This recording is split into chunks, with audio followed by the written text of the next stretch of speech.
সাংগঠনিক বৈঠকে তো বিরোধী দলের নেতার ডাক থাকে না সবসময়, তার জন্য তাকে নিয়ে আমরা আলাদা করে বসি। সেই জন্য না না, সেটা এখন নয়, আগেও নিয়ে আসতেন না। সাংগঠনিক বৈঠকে উনি কমফর্ট ফিল করেন না, কারণ আমাদের যে সাংগঠনিক প্রক্রিয়া সেটা অনেকটা লম্বা চলে, ওনার বিভিন্ন প্রোগ্রাম থাকে, উনি ব্যস্ততম নেতা পশ্চিমবঙ্গের অন্যতম, তো স্বাভাবিকভাবে তাকে বিভিন্ন জায়গায় ঘুরতে হয়, উনি সময় পাবেন কোথায়?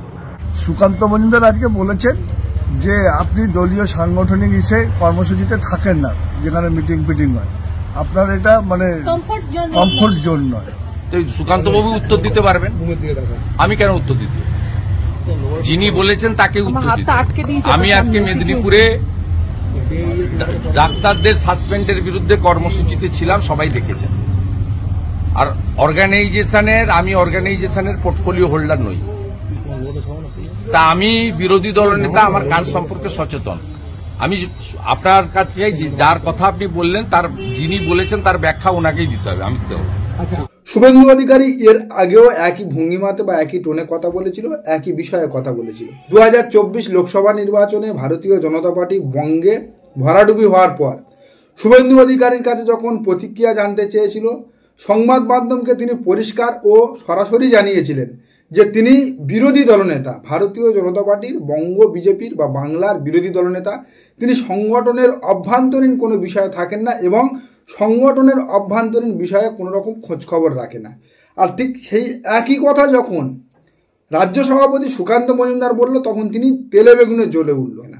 আর এই যে সাংগঠনিক মিটিংটা হলো, যেখানে শুভেন্দু অধিকারী উপস্থিত ছিল না, সেখানে বঙ্গ বিজেপির শুভেন্দু অধিকারী বাদে সমস্ত কার্যকর্তা এবং সমস্ত নেতামন্ত্রীরা উপস্থিত ছিল। সেখানে উপস্থিত ছিল কেন্দ্রীয় পর্যবেক্ষক সুনীল বানসাল। সুনীল বানসালের মতো কেন্দ্রীয় পর্যবেক্ষকের উপস্থিতিতে যে সাংগঠনিক মিটিং হয়েছে, সেখানে শুভেন্দু অধিকারী অ্যাটেন্ড করেনি। তার পরিবর্তে শুভেন্দু অধিকারী যে কর্মসূচিতে অ্যাটেন্ড করেছে, মেদিনীপুরের ডাক্তারদের যে অপসারণ নিয়ে তিনি একটা কর্মসূচি করেছে, সেটা পার্টি নাকি অনুমোদন দেয়নি। অর্থাৎ শুভেন্দু অধিকারী সম্পূর্ণ পার্টি লাইন অগ্রাহ্য করে, পার্টির সম্মতিকে উপেক্ষা করে, পার্টি লাইনকে বুড়ো আঙুল দেখিয়ে দিনের পর দিন ব্যক্তিগত কর্মসূচি পালন করে আসছে। এবং সেই ব্যক্তিগত কর্মসূচি পালন করতে নাকি শুভেন্দু অধিকারী বেশি আগ্রহী বা ইন্টারেস্ট। শুভেন্দু অধিকারীকে লাস্ট কবে ভারতীয় জনতা পার্টির পার্টি অফিস, অর্থাৎ বঙ্গ বিজেপির যে পার্টি অফিস রয়েছে মুরলীধর সেন লেন এবং সল্টলেকের দুটো পার্টি অফিস, সেখানে বসে সাংবাদিক সম্মেলন করতে দেখা গেছে, তা মনে হয় সাংবাদিকরাও বলতে পারবে না।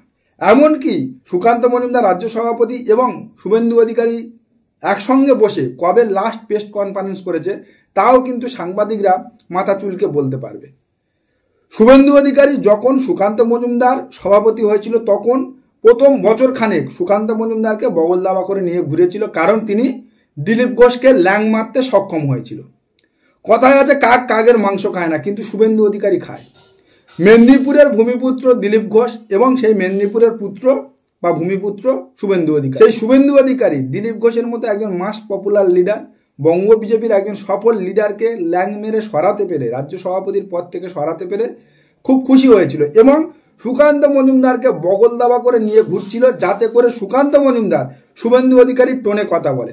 বাংলার রাজনীতিতে সুকান্ত মজুমদার সম্পর্কে রাবার স্ট্যাম্প নামে একটা প্রবাদ প্রচলন চালু হয়ে গিয়েছিল, যে শুভেন্দু অধিকারী সুকান্ত মজুমদারকে রাবার স্ট্যাম্পের মতো ব্যবহার করছে। আর সেই সুকান্ত মজুমদার যখন ধরে ফেলেছে যে শুভেন্দু অধিকারীর আসল উদ্দেশ্য কি, শুভেন্দু অধিকারী একটা প্যারালাল সংগঠন চালাতে চায় ভারতীয় জনতা পার্টির অন্দরে, ঠিক তৃণমূল কংগ্রেসের অন্দরে যেমন করেছিল, দাদার অনুগামী বলে একটা প্যারালাল সংগঠন তৈরি করেছিল নিজের ফেভারে।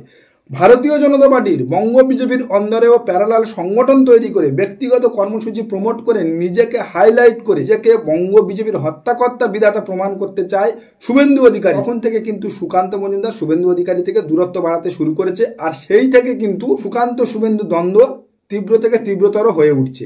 শুভেন্দু অধিকারীর এই গোয়ার তুমি মনোভাব এবং নিজেকে একনায়কতন্ত্র করে তোলার যে অভিপ্রায় বঙ্গ বিজেপির অন্দরে, সেটা কেন্দ্রীয় বিজেপির নজরে আনার জন্য সুকান্ত মজুমদার এই বক্তব্যটা প্রকাশ্যে রেখেছে। না হলে সুকান্ত মজুমদারের মতো শিক্ষিত, ভদ্র, শান্ত ও পার্টিয়ন্ত্র প্রাণ সংঘ পরিবারের কোনো কার্যকর্তার মুখ থেকে এমন বক্তব্য বেরোতো না।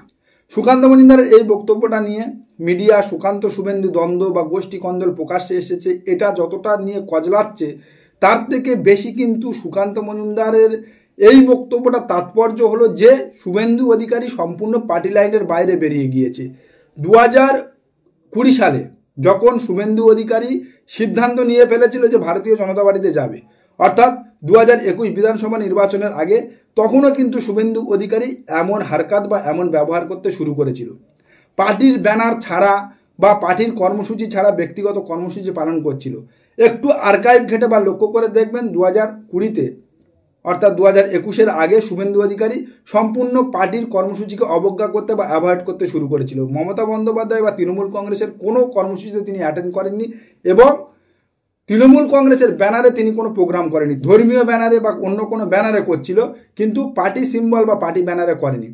আর একই কাজ ঠিক শুভেন্দু অধিকারী করতে শুরু করেছে 2026 বিধানসভা নির্বাচনের আগে। কারণ 2026 বিধানসভা নির্বাচনে ভারতীয় জনতা পার্টির ক্ষমতা দখল তো দূরের কথা, যদি সম্মানজনক জায়গা ধরে রাখতে হয় বা বিরোধী দলের জায়গাটা ধরে রাখতে হয়, তাহলে ভারতীয় জনতা পার্টিকে অনেক কাঠখড় পোড়াতে হবে। ভারতীয় জনতা পার্টির বিরোধী দলের তকমা যেতে পারে 2026 বিধানসভা নির্বাচনে বঙ্গ বিধানসভা বা পশ্চিমবাংলার বিধানসভা থেকে সে ইঙ্গিত বা আঁচ কিন্তু শুভেন্দু অধিকারীর মতো ধূর্ত নেতা পেয়ে গিয়েছে। বর্তমানে যে পজিশনে বঙ্গ বিজেপি দাঁড়িয়ে আছে, বঙ্গ বিজেপির যে ক্ষণভঙ্গুর অবস্থা, তাতে অতিরিক্ত কায়ক্লেশ না করলে বঙ্গ বিজেপি বাংলার বিধানসভায় বিরোধী দলের জায়গায় বসতে পারবে না বা থাকতে পারবে না। অর্থাৎ 2026 বিধানসভা নির্বাচনের পর পশ্চিমবঙ্গ বিধানসভায় বিরোধী দল থাকবে না, বিরোধী দলনেতার চেয়ার থাকবে না। আর শুভেন্দু অধিকারীর মতো ধূর্ত চতুর নেতা এটা বুঝে গিয়ে পার্টির ডাকা কোনো রকম কর্মসূচিতে তিনি গা মেলাচ্ছেন না বা পা মেলাচ্ছেন না। এই বার্তাটা কেন্দ্রীয় বিজেপির কাছে তুলে ধরার জন্য সুকান্ত মজুমদার এমন বক্তব্য রেখেছে সংবাদ মাধ্যমের সামনে। কারণ বিজেপির বর্তমান যা অবস্থা, সেই অবস্থা দাঁড়িয়ে বিজেপির যে সমস্ত শীর্ষকর্তা রয়েছে, অর্থাৎ বঙ্গ বিজেপির যে সমস্ত শীর্ষকর্তা রয়েছে, তাদের মধ্যে কিন্তু কোঅপারেশনটা খুব জরুরি। অর্থাৎ একেবারে কাঁধে কাঁধ মিলিয়ে বা গলায় গলা মিলিয়ে যদি এখন থেকে না মাঠে নামে বঙ্গ বিজেপির শীর্ষকর্তারা, তাহলে কিন্তু 2026 বিধানসভা নির্বাচনে বঙ্গ বিজেপির যে ভোট পার্সেন্টেজ হাতে রয়েছে বা যে সমর্থকরা রয়েছে, তারাও কিন্তু ধীরে ধীরে পিছু হটবে। শুভেন্দু অধিকারী নিজেকে ব্যস্ত প্রমাণ করে নিজের ব্যক্তিগত কর্মসূচি রূপায়ণ করে কিছুটা উদ্দীপ্ত করার চেষ্টা করছে, কিন্তু সেটা কাদেরকে? ঠিক একেবারে ওই শুভেন্দু অনুগামী বা অনুগতদের। গোটা পশ্চিমবাংলা জুড়ে বিজেপির যে সমস্ত কার্যকর্তারা বা কর্মীবৃন্দরা রয়েছে, তারা কিন্তু শুভেন্দু অধিকারীর এই ব্যবহারে ক্ষুব্ধ। শুভেন্দু অধিকারী ঠিক যেভাবে চলছে, তাতে করে কিন্তু বঙ্গ বিজেপির সার্বিক কোনো রকম উন্নয়নের লক্ষণ দেখা যাচ্ছে না। আর এই জায়গাটাই সুকান্ত মজুমদার হাইলাইট করতে চেয়েছে। বর্তমানে বঙ্গ বিজেপির নেতা বলতে পড়ে রয়েছে শুভেন্দু অধিকারী আর সুকান্ত মজুমদার। আর সেই শুভেন্দু অধিকারী আর সুকান্ত মজুমদারের মতো দুজন নেতা যদি দুই মেরুতে কথা বলে বা একে অপরের বিরুদ্ধে বিষোদ্গার করে, একে অপরের বিরুদ্ধে এমন টোনে কথা বলে, তাহলে 2024 বিধানসভা নির্বাচনে বঙ্গ বিধানসভা থেকে বিজেপির বাঁশ এবং বাঁশুরি দুটোই হারাতে হবে।